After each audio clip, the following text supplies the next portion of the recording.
Welcome to Digest Discussions, where every episode brings the pages of knowledge to life. Dive deep with us into the heart of academic excellence, where the latest blog posts from Doctoral Digest aren't just read, they're explored, questioned, and expanded.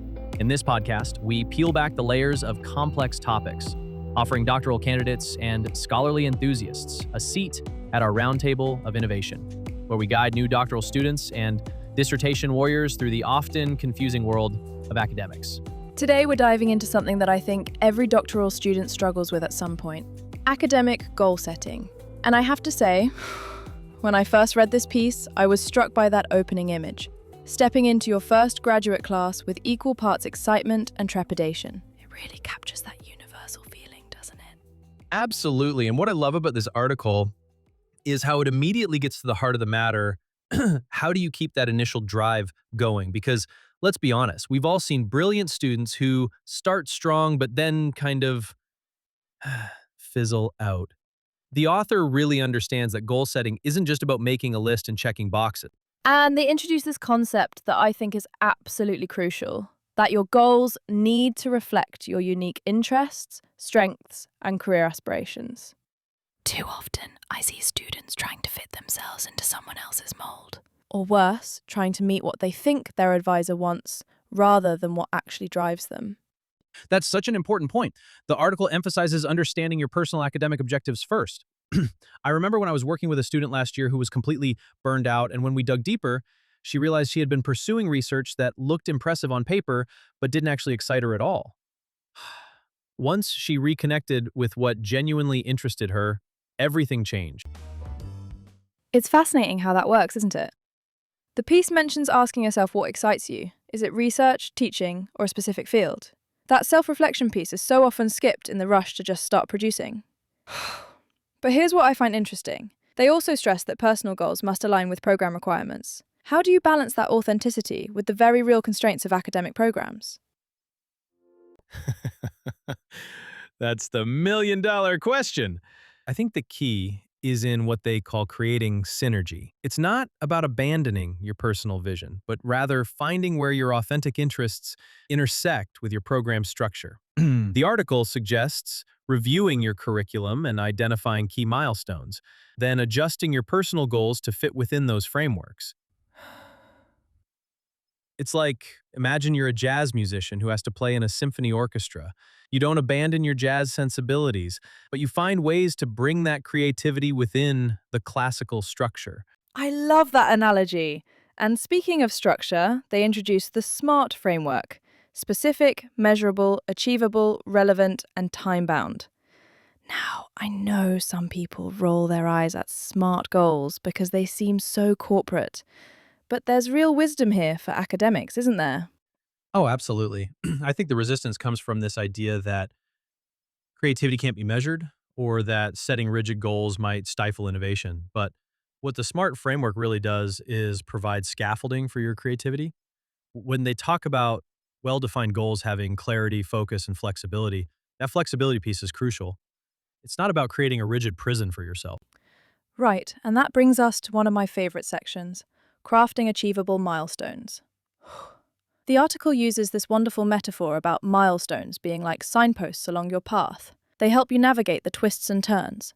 I think doctoral students especially struggle with this because the dissertation feels like this massive, overwhelming mountain. The mountain metaphor is perfect, and their solution is brilliant. Turn that mountain into a series of small hills. When they break down thesis writing into literature reviews, drafting chapters, and revising, suddenly it doesn't feel quite so insurmountable. I always tell my students that the dissertation isn't written, it's assembled, piece by piece. And let's talk about celebrating those small wins. I feel like academia has this culture of never acknowledging progress until you've completely finished something. But the article emphasizes treating yourself, even if it's just your favorite snack or watching an episode of your favorite show. That positive reinforcement is so psychologically important. It really is. That Robert Collier quote, they include, success is the sum of small efforts repeated day in and day out. That's the essence of doctoral work, isn't it? It's not about those lightning bolt moments of genius, though those are wonderful when they happen. It's about showing up consistently and making incremental progress. Which leads us perfectly into what I think is the most sophisticated part of this article: adapting goals to research changes. This is where I see so many students get stuck. They've set these goals, they're making progress, and then their research takes an unexpected turn, or they discover something that contradicts their initial hypothesis. Yes, and the article is so wise here. It says adapting doesn't mean failure. It shows you're engaged and responsive to your field. I love how they provide concrete signs for when to pivot. New information that contradicts your hypothesis, feedback from peers suggesting a different angle, or shifting interests. That last one is particularly important because we often feel guilty about changing direction when our passions evolve. A Harvard Business Review quote they include really stuck with me. The ability to adapt is just as important as the goals you set. That's counter to how a lot of people think about goal setting, where persistence and sticking to your original plan are seen as virtues. But in research, that kind of rigidity can actually hold you back. Absolutely, and I appreciate how they provide a framework for reassessing progress. Those questions, what have I learned so far? Are my goals still relevant? What obstacles have I encountered? These are the kinds of reflective practices that separate successful doctoral students from those who struggle. The article also addresses something that I think is really challenging: maintaining focus while embracing new opportunities. That balance is so delicate. Too much focus and you might miss important developments in your field. Too little focus and you end up scattered and unproductive. Right, and their advice about setting clear priorities while staying open-minded really resonates. They mention engaging with mentors, which I think is crucial. Sometimes you need that external perspective to help you see when a pivot makes sense versus when you're just avoiding difficult work. Now, let's talk about the final section: preparing for defense. That opening line about standing on the edge of a cliff with a breathtaking view but a daunting drop. That's exactly how defense feels, isn't it? Oh my goodness, yes! I've been in the room for dozens of defenses, and you can literally see that mix of excitement and terror on students' faces. What I appreciate about their advice is how practical it is. Know your audience, practice multiple times, use visual aids thoughtfully. These aren't revolutionary concepts, but they're the fundamentals that make all the difference. Namala. The emphasis on building confidence through practice and feedback is so important. Also in. I love their suggestion about gathering a network of peers for mock defences. Nomala. There's something about that peer feedback that can be even more valuable than advisor feedback sometimes, because peers ask different kinds of questions. And let's not ignore the anxiety management piece. Deep breathing, visualization, staying organized, these might seem basic, but when you're in that high stress moment, having these tools readily available can make the difference between a confident presentation and a nervous stumble. You know what strikes me about this whole piece? It's that quote they include: your goals are the roadmaps of your life, directing your actions toward your destination. But what they're really arguing is that the roadmap itself needs to be a living document. It's not about setting goals once and rigidly following them, but about creating an adaptive system for continuous growth. That's beautifully put, and I think that's what makes this such a valuable resource for doctoral students.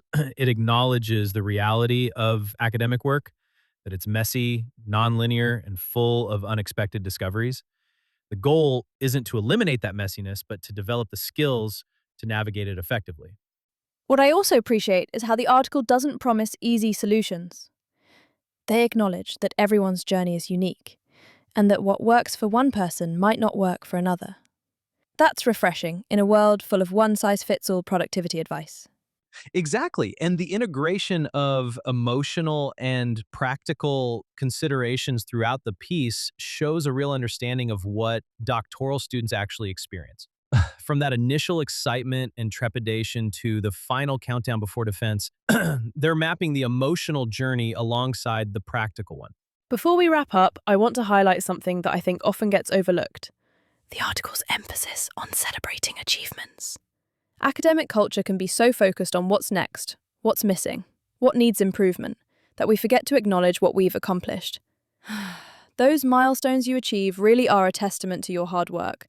And that celebration isn't just feel-good fluff. It's strategically important for maintaining motivation over the long haul. Doctoral programs are marathons, not sprints.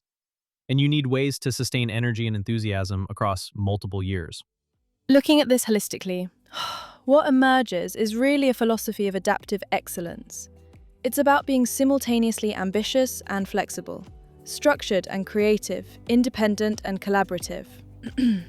These are the kinds of sophisticated thinking skills that serve scholars well beyond their doctoral program. I couldn't agree more.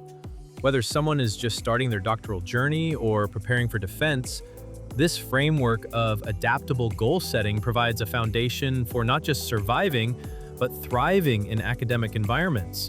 Thanks for joining us for this digest discussion. We're the Academic Renegade crew, reminding you that you are not alone in your doctoral journey.